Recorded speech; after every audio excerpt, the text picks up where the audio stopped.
Have you ever felt like a guest in your own life? You spend your days walking on eggshells, measuring your words, and apologizing for things that aren't even your fault. You've become an expert at reading the room, making sure everyone else is comfortable, while you slowly suffocate in the silence of your own needs. If you are tired of saying sorry for simply taking up space, this story is for you. In a quiet corner of a bustling city lived a man named Elias. Elias was known by everyone as the kindest soul you'll ever meet.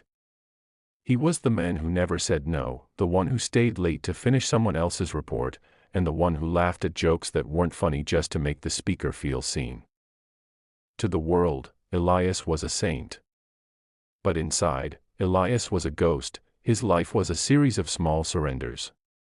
When a friend chose a restaurant he hated, he would smile and say, "That's perfect."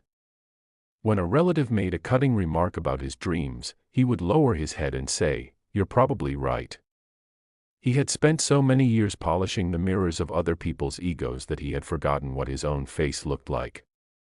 He was so terrified of conflict, so haunted by the fear of being too much, that he had shrunk himself until there was almost nothing left. The tragedy of Elias wasn't that he was a bad person, it was that he was a person who didn't exist.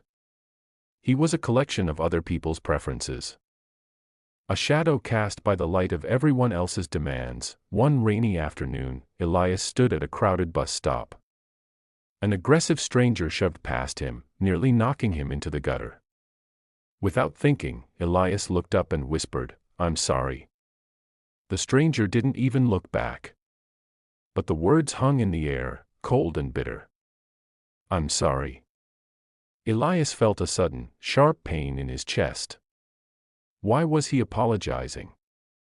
He was the one who had been shoved. He was the one standing in the rain.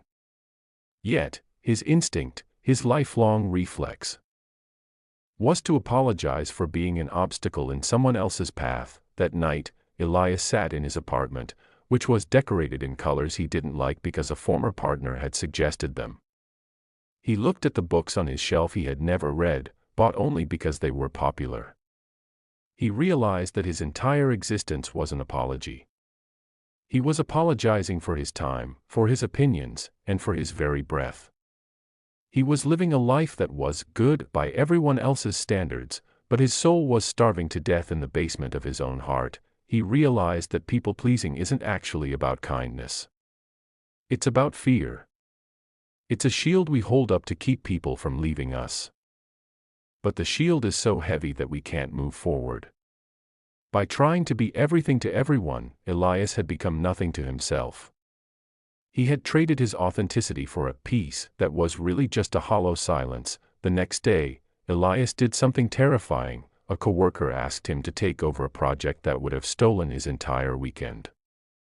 Elias felt the familiar, "I'm sorry, but," rising in his throat.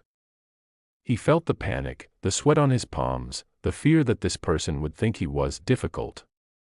But instead of the apology, Elias took a breath. He looked the man in the eye and said, "No. I have plans for my weekend. I can't do that." The silence that followed felt like an eternity. He expected the world to end. He expected the coworker to yell or the walls to crumble. But the man simply nodded and said, "Fair enough. I'll ask someone else." In that moment, a chain snapped inside Elias. He realized that the monsters he had been feeding with his sorries were mostly imaginary. People weren't demanding his disappearance, he was volunteering it. Every time he said yes when he meant no, he was committing a small act of self-betrayal. Every time he apologized for his existence, he was telling the universe that he didn't deserve to be here. Elias began the slow, painful process of taking his life back. He started small. He chose the coffee he liked. He spoke up when he disagreed. He stopped filling every silence with an apology.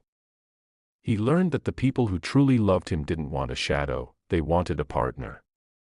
And the people who left because he finally had a backbone, they were never his friends to begin with, they were just fans of his usefulness. He realized that his soul wasn't dying because of the world's cruelty, it was dying because of his own neglect.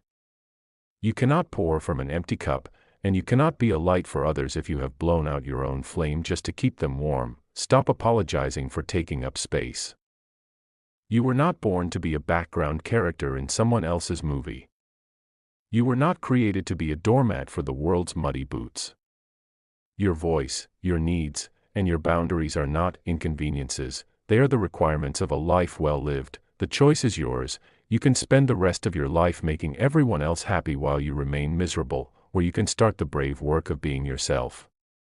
If you've spent too long saying sorry for being alive, let today be the last day. Write, "I am not sorry," in the comments if you're ready to reclaim your life. Subscribe to join a community that values the real you, not the useful you.